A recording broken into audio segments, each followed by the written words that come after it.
What better way to celebrate Cinco de Mayo or any other day than by making enchiladas? Yes, topped with all your favorite Tex-Mex toppings. Oh, and these enchiladas are made with the most amazing ancho chili sauce. And did we say cheese? Yes. Stuffed with lots of cheese.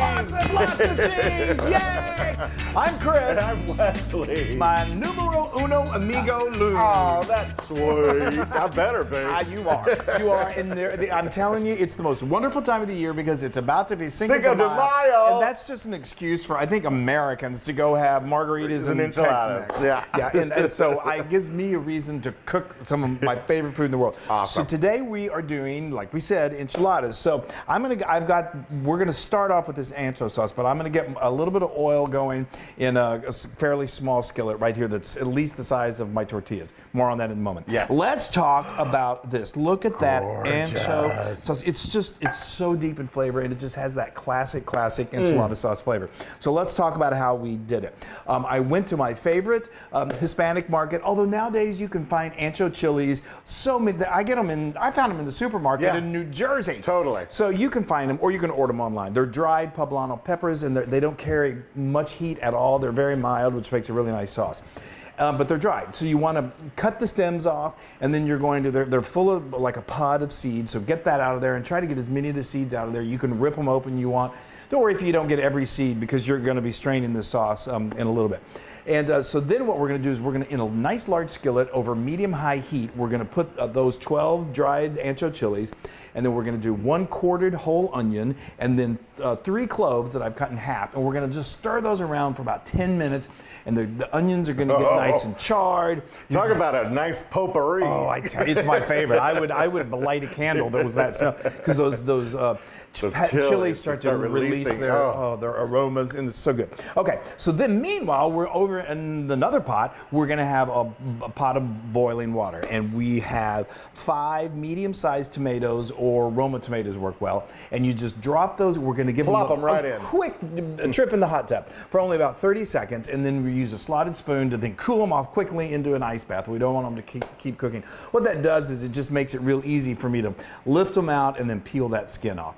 You can even put a little slit before you put them in the hot water, just so you can grab that slit and peel them. But they peel off so easily. Really easy. Yeah, and then what we're going to do is we're going to get a sharp knife, and I'm just going to cut away that little part of the tomato where the stem was. Just you don't want that in the sauce. And then cut it in half, and then we're going to set those aside. Now, meanwhile, in yet another big pot, we're going to add 4 cups of water, 2 cups of good quality beef stock, and a cup of tomato sauce. Told you this is loaded with flavor. Okay? It's amazing. It is amazing. And then we're going to bring that to a simmer, and then we're going to add the roasted chilies, onions, and garlic, and the tomatoes, and then we're going to add a teaspoon of oregano, preferably Mexican oregano if you can get it, and a teaspoon of cumin, and then we're going to let that simmer. And we're going to simmer it for 15 to 20 minutes, okay? And your house will smell like a Tex-Mex kitchen. It's amazing. Or a Mexican kitchen. So then, now it's time to puree this. So we're going to get out our blender. If you have a giant blender, you could probably do this in 1 batch. But I have the size of mine, I do this in 2 batches, which is no problem. Just be very careful transferring that hot liquid in those chilies into I use a big ladle and just be very slow. And then you're going to puree, make sure you cover it with a towel, and then puree it for about a minute.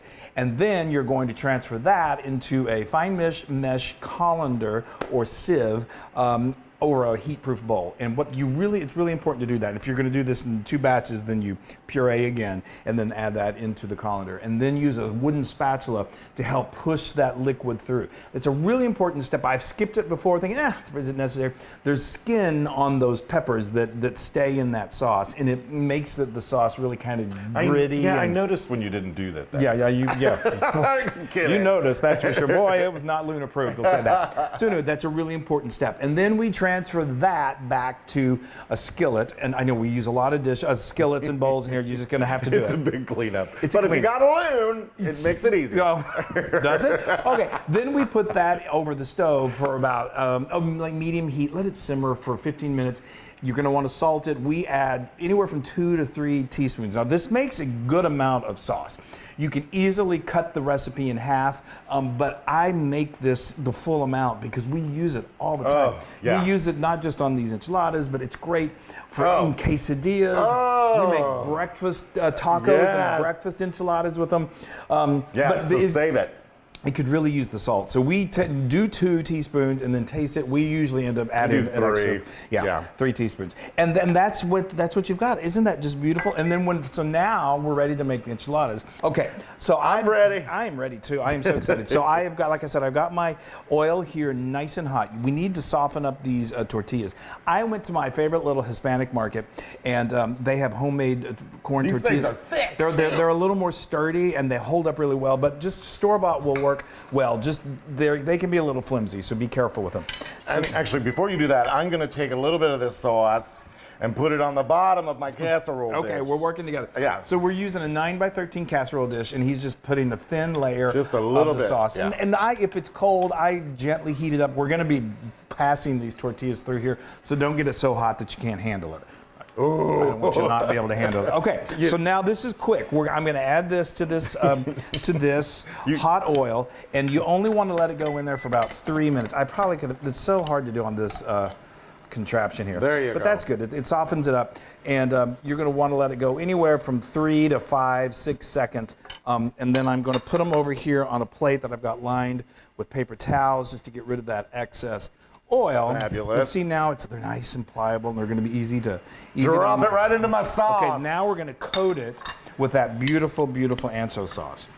It's great if you can grab your Loon and help, because then you can work as a team. He's going to be the one that's going to be getting messy today. Yes, and I'm just going to here we go. I'm going to work the cheese station. All right. So we're doing a combination of, you want just good melting cheeses. We're doing shredded Monterey Jack and shredded cheddar. You could do anything that melts well. I wouldn't do mozzarella, but we do about a quarter. I'm waiting for you. Come on. Okay, we do about a 1/4 cup of the cheddar, and I do about a 1/4 cup of the Monterey Jack, and then that's all you do, and then you just. I'm going to roll it up. He's going to roll it up, and then I'm going to turn it over. Like You're that. going to do it seam side down. There we so go. This is a 9x13, and we could comfortably fit 8 enchiladas in there. So that's what we're going to comfortably do. Yeah.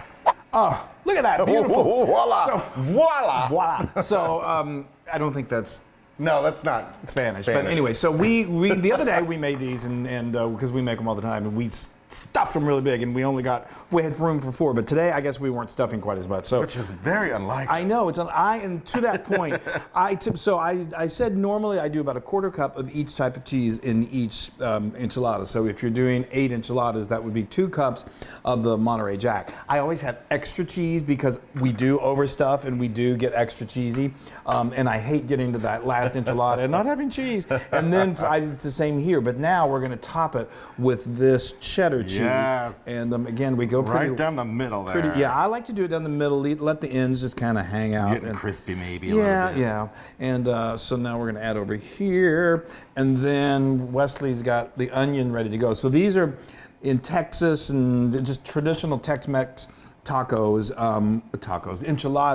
are the cheese or cheese and onion. Some people that we know do not like onion whatsoever, so you could leave that out. It's easy. But it's so good. A little baked onion in there. Baked on there, it kind of mellows the flavor a little bit. It's so good. You could also stuff these with chicken, with beef, with seafood. I mean, it's endless. Okay, so now they're almost ready. We're going to go. We've got our oven preheated to 400 degrees. We're going to let it bake just till that cheese is nice and melty. Everything has gotten bubbly, and that's only like 15 minutes. And then it's fiesta time. Yes.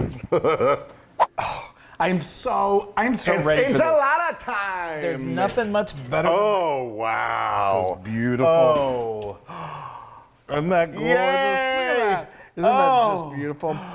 So, I mean, I'll these are, take it. I know. I'll take it. These are bubbling hot. So obviously, Wow, of course, they're always. they're always hot. So we're gonna cool them off a little bit with some homemade pico de gallo. Now, Wait, a little bit of the lettuce first. oh yeah, you're right. We'll do that. We got to make it look pretty. Yeah. So I'm just using some chopped green leaf lettuce. Iceberg is traditional, but I love the green leaf because it's green and vibrant and looks pretty.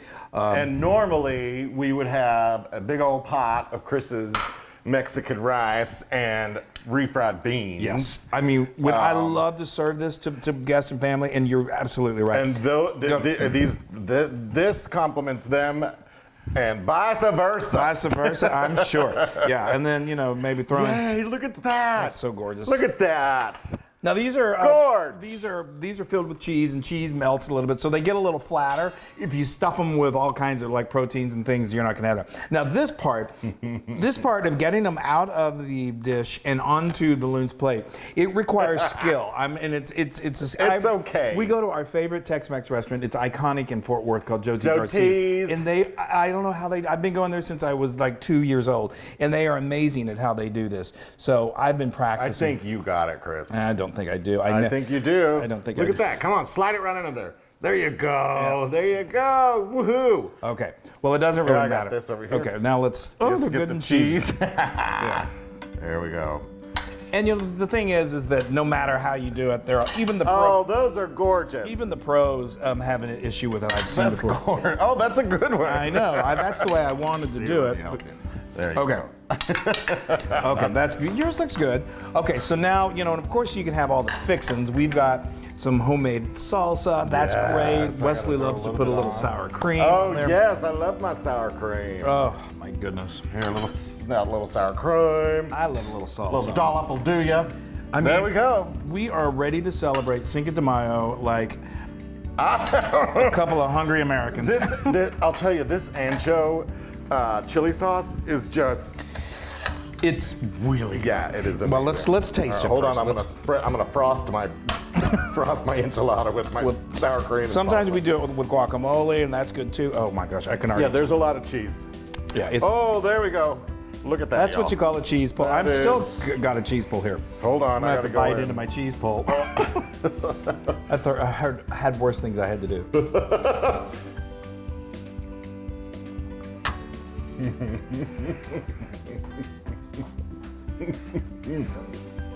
And the sour cream helps cool it down a bit. Oh my gosh. I have enchilada sauce running through my veins. I was born with it. Yeah. It was. It's You were just born with an enchilada in your in my mouth. mouth. I really that Or a crispy beef taco. a taco. Probably the taco first. We're doing those soon. You guys, I gotta go in for another bite. I know. Oh, there goes the cheese. Okay, sorry. I'm in heaven. Wow. Do you think that gives Joe T's a run for the money? I don't know. That was my Mexican hat dance. Yes. Wow, those are 100,000% Loon approved. It's nuts how good these are, you guys. And it's cheese. It's the great thing about it. It's cheese. I know. You can serve it up to a vegetarian. You can. And the ancho sauce, I make it days in advance, and I freeze it, and then later I make it again. So I hope we've sold you on these, because you can make it and you're going to love it. We love you so much. Yay! Thank you for sharing this with us. Celebrate Cinco de Mayo, Cinco de Mayo every day of the year. Bye, everybody.